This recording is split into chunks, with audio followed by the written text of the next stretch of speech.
Assalamualaikum warahmatullahi wabarakatuh, para sahabat sehat sekalian. Sering pertanyaan datang pada saya mengenai masalah gangguan haid. Maka pertanyaannya adalah, apa sih yang gangguan haid ini?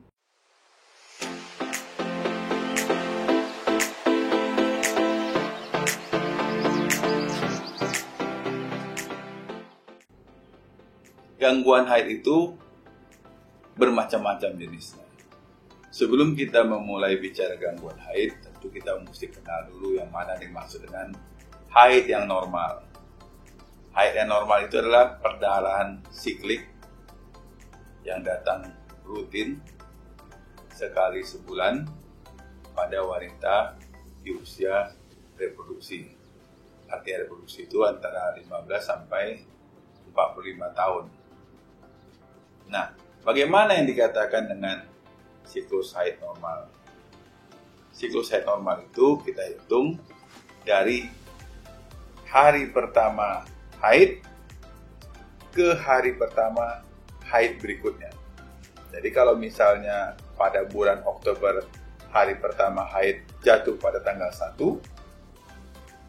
haid berikutnya jatuh pada tanggal 25 Oktober, maka siklusnya kita bilang 25 hari. Siklus yang dianggap normal itu adalah paling dikit, paling pendek 21 hari, paling panjang 35 hari. Jadi apabila siklus haid berada dalam range yang itu, maka masih kita anggap siklusnya dalam batas normal. Kalau kurang dari 21 hari, maka kita sebut ini gangguan haid, namanya polimenore, artinya siklus haid yang sangat pendek. Tanggal 1 haid, tanggal 17 haid, berarti siklusnya hanya 17 hari, kurang dari 21 hari.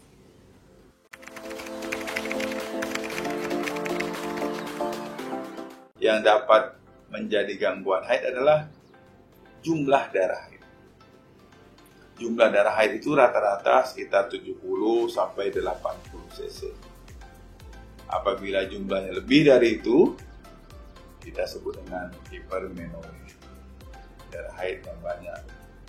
Biasanya ukuran banyak itu susah dihitung dengan jumlah cc, tapi rata-rata ganti pembalut per hari itu sekitar 3-4 kali yang dianggap normal. Bila gangguan haid terjadi, haid yang banyak, ganti pembalut bisa sampai 7-8 kali.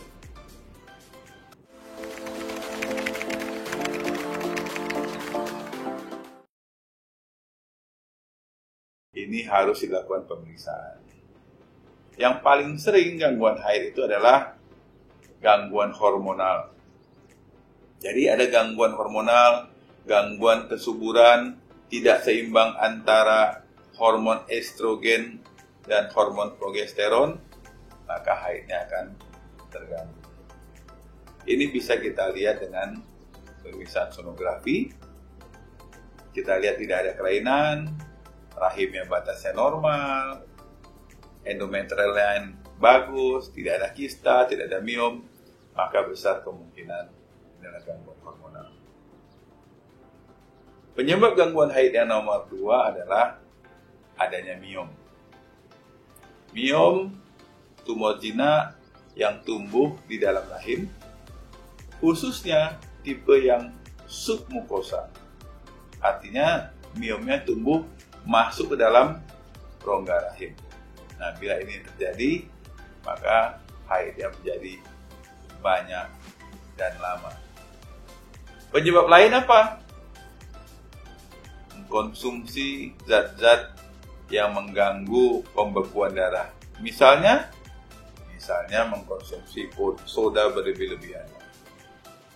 Soda banyak ditemukan di mana-mana. Kadang-kadang dia tidak murni soda, tapi soda dicampur ke dalam campuran-campuran lain. Ini juga bisa menyebabkan gangguan haid. Satu hal lagi, konsumsi jamu. Konsumsi jamu bisa menyebabkan gangguan haid.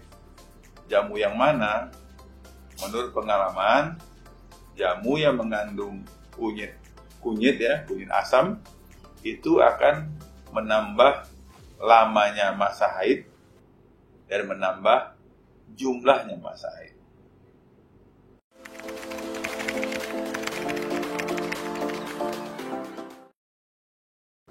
Pasti pertanyaannya ada, kalau gitu konsumsi jamu tidak baik dong.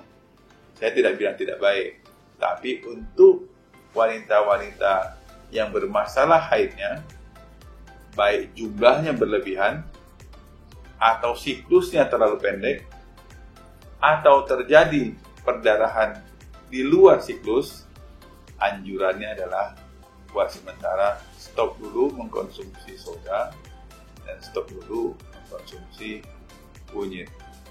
Karena kedua bahan tersebut mengganggu proses pembekuan darah.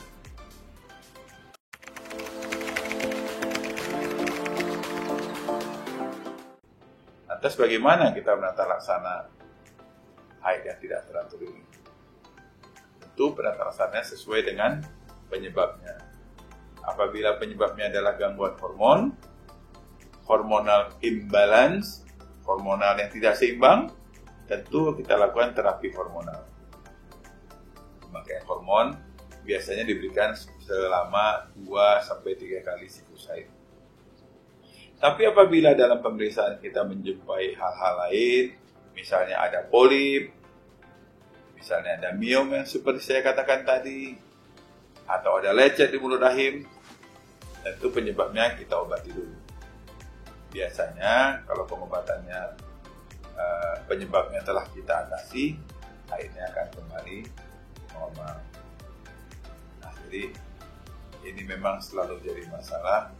Haid sedikit bermasalah, haid banyak bermasalah, haid jarang bermasalah, haid sering bermasalah. Jadi bila ada masalah, bila keluhan, dapat datang berkonsultasi ke Rumah Sakit Ibu dan Anak Zainab, Jalan Ronggo Warsito, number 1. Ya, sahabat sehat, kita sini melayani dengan sepenuh hati. Wassalamualaikum warahmatullahi wabarakatuh.